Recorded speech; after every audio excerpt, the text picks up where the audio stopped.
So, friends, Donald Trump's pardons continue to endanger the American people. He pardons cryptocurrency crooks who endanger our national security. He pardons felons who are in possession of firearms. He pardons business executives who defraud nursing homes. And of course, after pardoning more than 1,500 of the boots of the insurrection, the angry mob that he set on the U.S. Capitol on January 6th, he now has pardoned 77 of the suits of the insurrection, including lawyers and other white-collar criminals who were part and parcel of his corrupt scheme to overturn the results of the 2020 presidential election. His pardons endanger us all. I just sat down with the former pardon attorney for the United States, Liz Oyer, to talk about all of this and more. Because justice matters.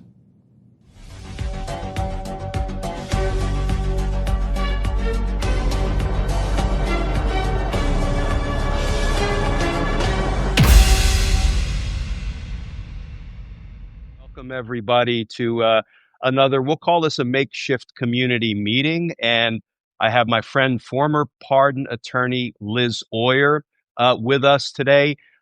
Importantly, Liz was also a 10-year federal public defender, the first public defender ever to serve as the United States pardon attorney. And I mean, the perspective that she got to bring to that job as a result of being a federal public defender for a decade, I'm sure was invaluable. And I give all props to my friends who are public defenders both locally and federally. They are doing some of the most important work any lawyer can do. And I'm not just playing to my audience. I absolutely mean that.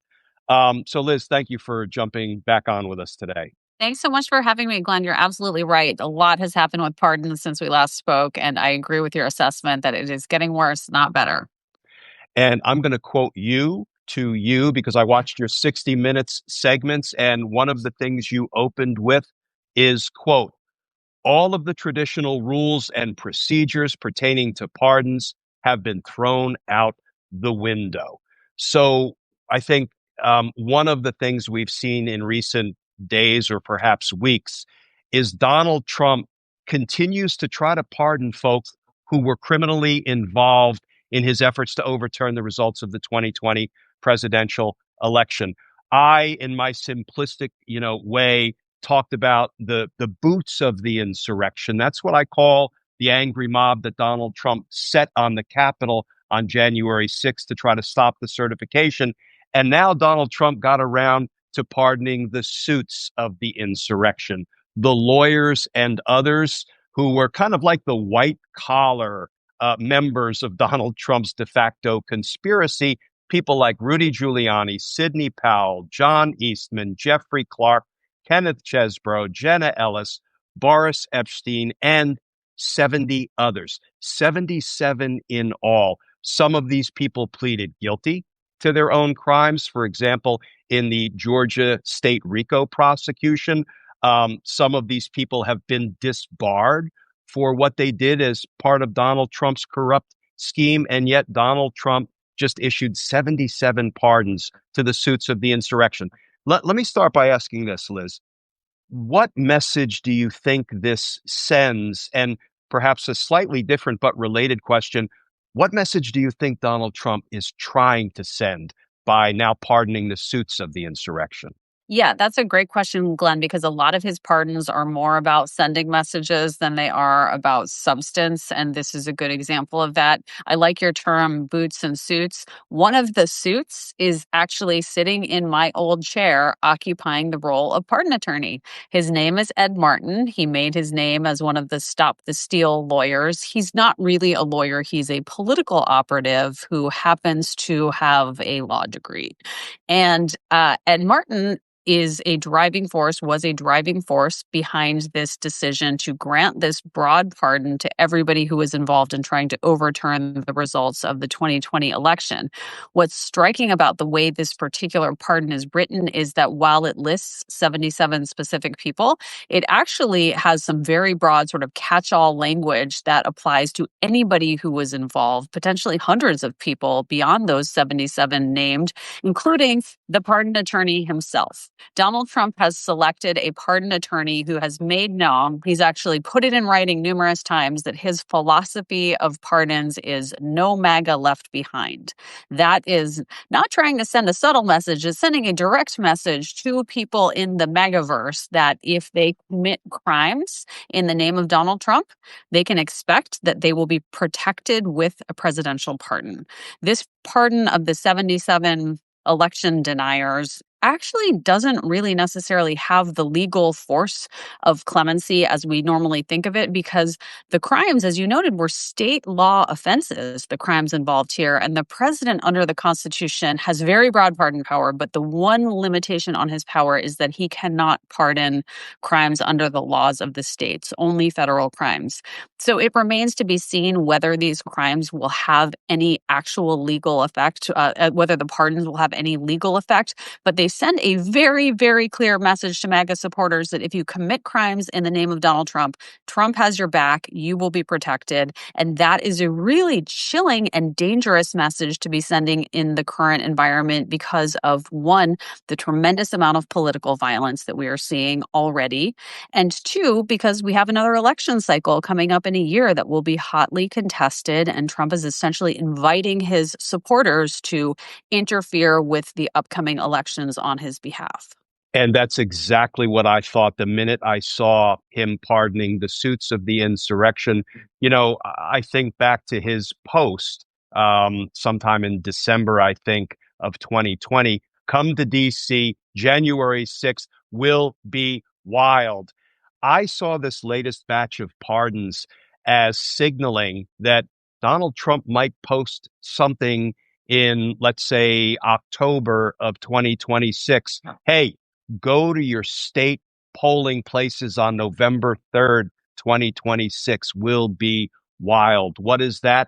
Him again sending out a not so, subtle message that I want you to interfere in the midterm elections, just like I tried to have you interfere in the certification of the 2020 presidential election. I feel like that's perhaps part of the message he's trying to send. Exactly. It's history repeating itself. He did the January 6th pardons on his first day in office. On January 20th of this year, he pardoned over 1,500 people who were convicted of crimes in connection with the January 6th Capitol insurrection. And now he has done this latest batch of pardons. And in between, there have been a lot of additional pardons of MAGA supporters that have kind of flown under the radar because there's so much news.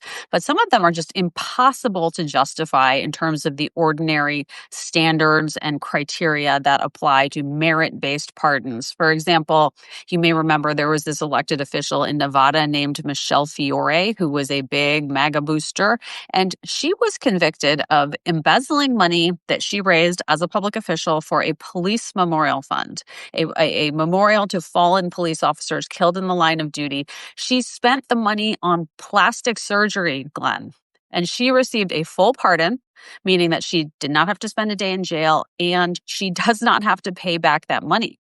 There's another one that's really shocks the conscience, a sheriff from Virginia named Scott Jenkins, who's a MAGA vocal supporter. He was selling sheriff's badges. He was selling badges for cash so that people could use them to evade traffic stops and to carry guns that they weren't otherwise authorized to carry. And he got a full pardon right before he was supposed to report to serve his prison sentence, off the hook, scot-free. And there is no explanation for these pardons based on merit. The only explanation is that these are dedicated, vocal supporters of Donald Trump. And we can add to that ugly, unseemly batch of pardons this guy, Daniel Edwin Wilson, who was a January 6th defendant convicted for offenses he committed on Capitol grounds and inside the Capitol on January 6th, who, as part of the investigation of his J6 crimes, had his home searched pursuant to a search warrant.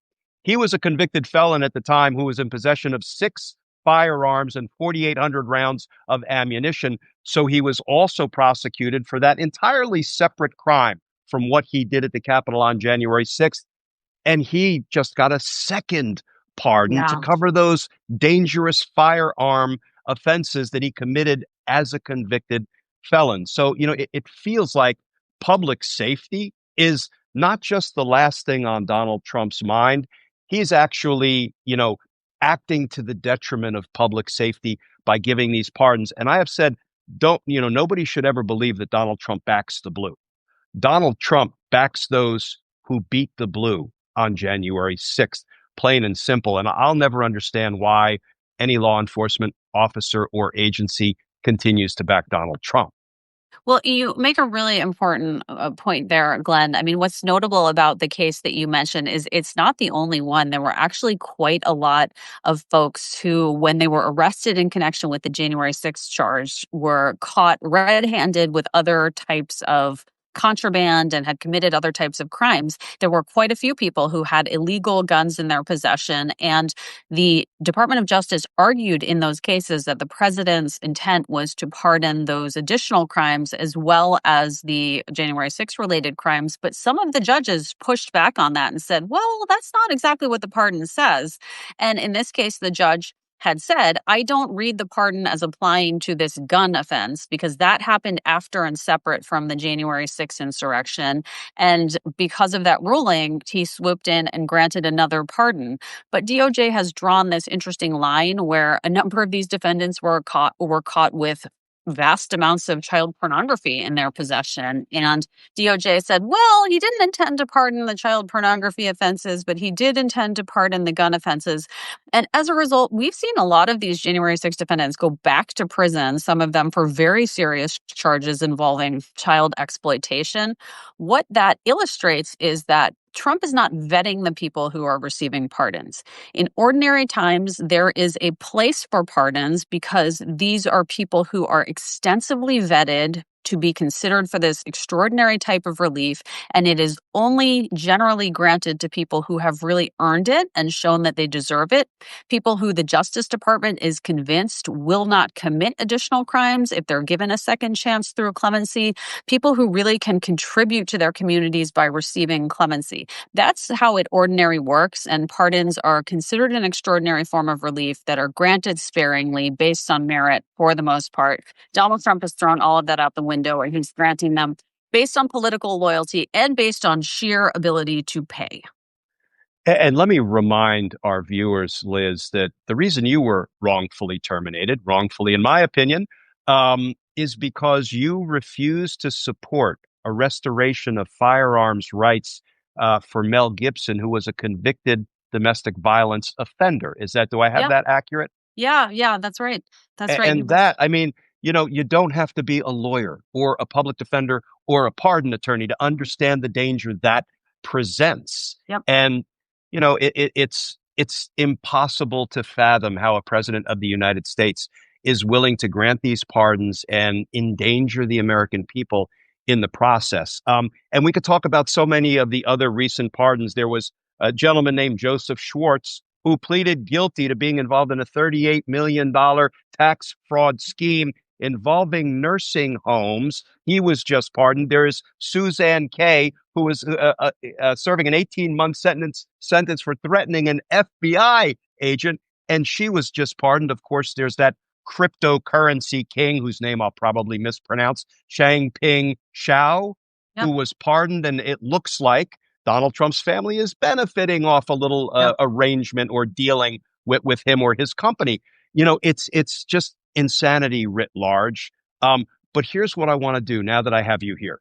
I want to talk about some thought experiments because at some point, and I hope you're with me on this, Liz, the rule of light is going to come back. The rule of law is going to come back into the light of day. It has to. That's why we are here now fighting from the outside for justice and the rule of law and the Constitution in every way we can. And let me ask your opinion on what are some of the things we should do when the rule of law comes back into the light of day, when we have a law-abiding executive branch and leadership at the Department of Justice, which we don't have at the moment? What safeguards do you think should be put in place, and what safeguards do you think can be put in place to try to deal with the abuse of the pardon power that we're seeing? The pardon power is a tricky one because it's in the Constitution and it's very broad. So the only way to rein it in or limit it is by constitutional amendment. But there is a lot that could be done. Even now, frankly, even with this administration in office, there's a lot more that could be done to demand transparency and accountability in the pardon space. One thing that has just shocked me, and I mean, it's hard to be shocked by anything anymore, but it's hard to wrap one's head around the fact that there aren't Republicans who are saying these pardons that are being granted are outrageous. They make us less safe. They're enriching Donald Trump at great expense to the American people.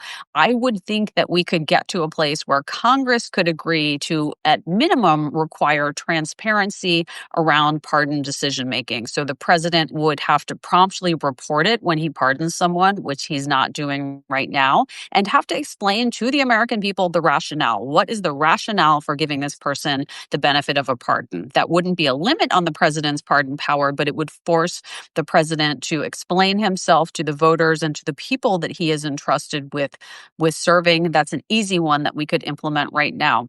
Some people have suggested that we should abolish the pardon power altogether, and there is some logic to that. The pardon power is a vestige of monarchy. It's a power traditionally wielded by a king. It doesn't really fit in a democratic republic like ours. I believe that there is a place in the justice system for mercy. And we have generally throughout history had presidents who have felt compelled to use the pardon power in the interests of the country as a whole, not just in their personal interests. So Donald Trump is really an aberration in terms of abusing it in this way. I'd like to be able to preserve the pardon power in some way, but I do think that more accountability is needed. Much more accountability is needed. And Donald Trump has shown us exactly why. So rarely do I cite former Attorney General Bill Barr for any proposition, but I do recall when he testified before Congress, when he was asked, could Donald Trump issue a pardon to somebody who might be in a position to incriminate him to buy his silence, to secure his silence? And I think even Bill Barr said no, that would be unlawful. Now, we've come a long way with, for example, the presidential immunity decision in Trump versus United States, a really horrific decision that I believe runs contrary to the express terms of the Constitution. But nobody should take my word for it. Preeminent constitutional scholar, Yale law professor Akil Reed Amar wrote that in the presidential immunity decision, the Supreme Court, the six-justice majority, ruled that the Constitution itself is unconstitutional. So, against that backdrop, do you agree with the proposition that Bill Barr articulated that delivering a pardon to procure someone's silence so they can't testify about the president's crimes, is illegal? And maybe it's, one of those things where we talk about, well, if a tree falls in the forest and there's nobody there to hear it, does it make a sound? If a president commits something that violates federal law, but there's nobody there to prosecute it, we could get into wordplay about whether it's illegal or not. But what is your take on all of that? I think Donald Trump has already done that, Glenn. And I think he did that in his first term with a number of officials from his administration. There was a strong message sent during Trump 1 to folks who were being prosecuted, like Paul Manafort, for example, that, if you stand strong and you don't implicate the boss, you're likely to receive a pardon at the end of the day. And he did. Trump pardoned numerous people in his administration who operated as his henchmen during Trump 1, Michael Flynn, Paul Manafort, some people on the fringes like Sheriff Joe Arpaio, for example, lots of people that seemed shocking at the time. It no longer seems shocking because the pardons during Trump 2 have been so much more shocking than those. But I think the president has very expansive ability to use pardon power to solve his own problems. I think the Constitution technically permits that. It's just that no one ever anticipated that we'd have a president who is so selfish and corrupt that he would actually wield the pardon power that way or have the need to wield the pardon power in that way. So you think the constitutional pardon power is so broad it would encompass and render, if not lawful, at least not unlawful, Donald Trump's ability to pardon his co-conspirators and to pardon those who could provide testimony against him and incriminate him? You think it is just that broadly written? I mean, I'm not a constitutional scholar, Glenn, but I'm not. If I were betting on what a court would decide, I would guess that this Supreme Court would find that Donald Trump does have the authority to broadly pardon those even who may have participated in committing crimes with him. I do think that there are some limits for third parties, like people who may be trying to pay government officials in Trump's inner circle or Trump himself to get a pardon. Those people may have liability under some of the public corruption laws, depending on what they're doing to try to secure a pardon. But the Supreme Court has basically said that Donald Trump himself is immune from any type of charges that would hold him accountable.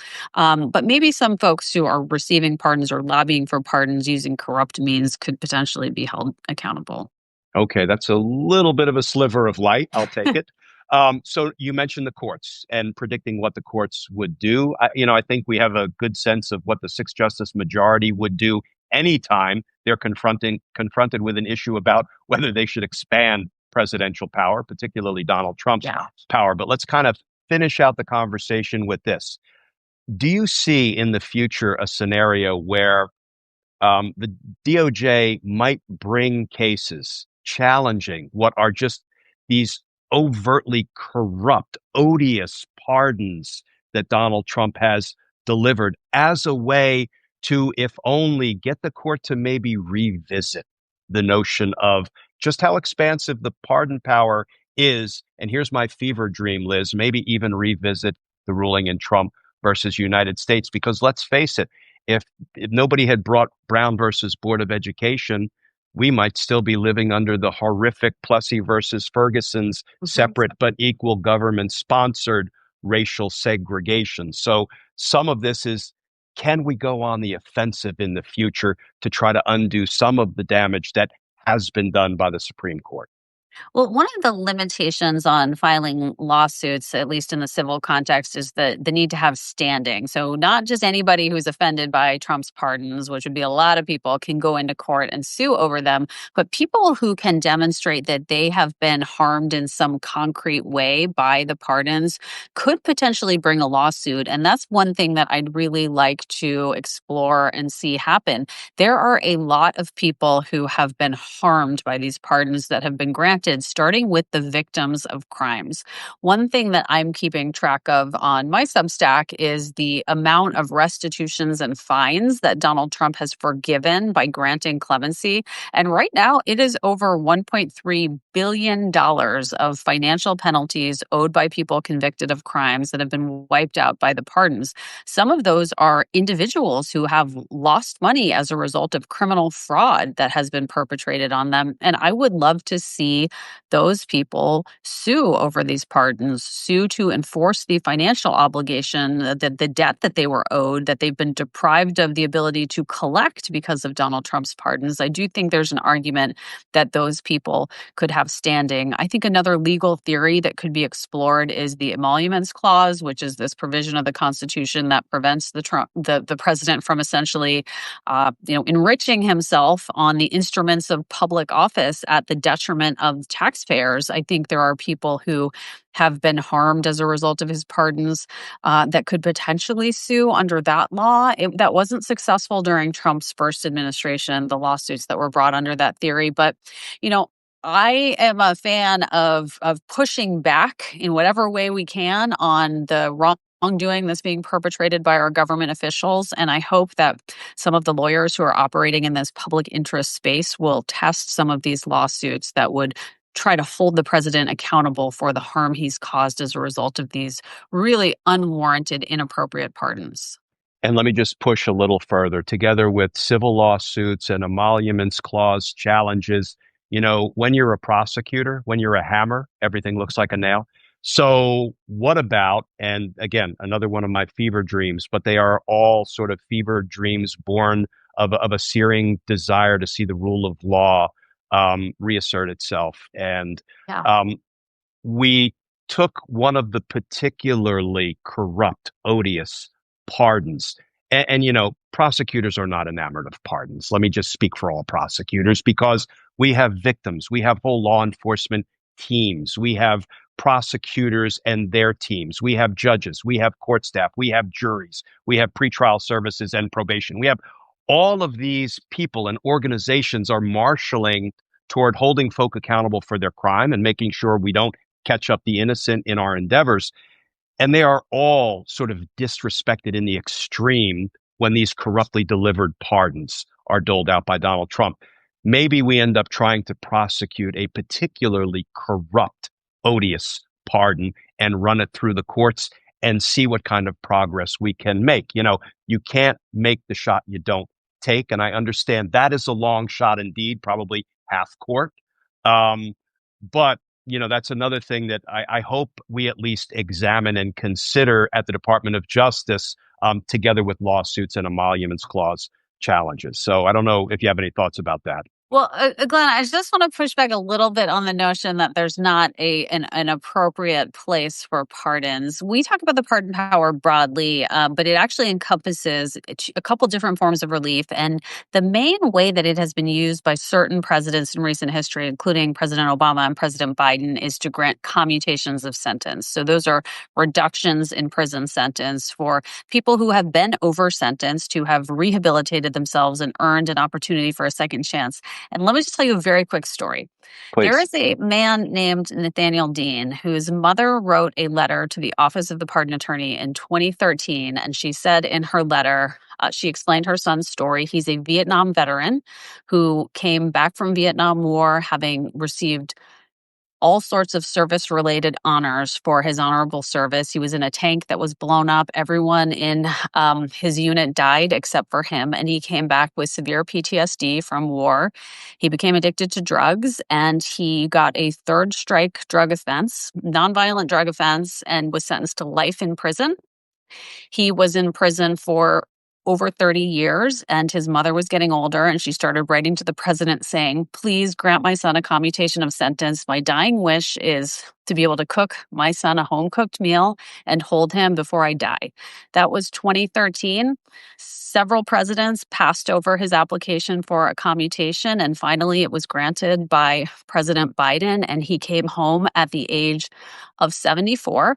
After having spent over 30 years in prison, having honorably served this country, having come back from war, got no support, dealing with his PTSD, turned to drugs. Really just a tragic story. He had no misconduct during his entire time in prison. He really fully rehabilitated himself, and he earned and deserved the opportunity to come home at the age of 74, more than earned it. That's what the clemency power is there for, to correct injustices like that. So I'm going to open my mouth and remove my foot because I should not have. I didn't intend to say that there is no place for merciful pardons or commutations that are in the public interest and in the interest of somebody who has been treated too harshly. I absolutely believe there is a place for those things. It's just, from the perspective of a career prosecutor, we handled the Blackwater case, for example, which a very close friend of mine tried 3 times, and then to see all those convictions, hard-earned convictions, wiped out is really hard to take. So, but no, I couldn't agree with you more that there's absolutely a place. Trump is giving the pardon power a really bad name, and I just don't want to lose sight of the fact that it can be used for good, and there are thousands of Americans who've applied through ordinary channels who are being overlooked, not being considered, and some of them are in similar situations to Nathaniel Dean, where they're serving life, they have no recourse left through the courts, and they're really hoping, their only hope of regaining freedom is through the pardon power. And it's just a true tragedy from my perspective that Donald Trump has done so much to thoroughly delegitimize public perceptions of the pardon power to the detriment of those who truly deserve that consideration. Yeah. So first of all, can I urge everybody to follow Liz on Substack? And then Liz, where else can people find you? Yeah, I'm on Instagram and TikTok as well under Lawyer Oyer on both of those platforms and posting short videos about some of the most egregious things that Trump has done with the pardon power to date. There'll be many more to come, I'm sure. And thank you for standing up. Thank you for speaking out. And just as you were asked on 60 Minutes, with so many people being fearful right now of retaliation for speaking out, why are you speaking out? And you had a brilliant answer. And the fact that you continue to stand up and speak out and fight for what's right for everybody is so admirable and so necessary in these times. So I thank you very much for that. Thank you, Glenn. Yeah, the stakes are just too high for us to stay quiet about what's happening in our country right now. And I really appreciate the reporting that you are doing to call attention to these issues that we think of as in the weeds of law, but they're really important to every American, regardless of party, regardless of whether you have any background in law. What's happening with our legal system right now, it places us all in harm's way, and we need to stay informed. Yeah, well said. All right. Thanks again, Liz. I Thank you, appreciate it. Glenn. Take care. Bye. See you, everybody.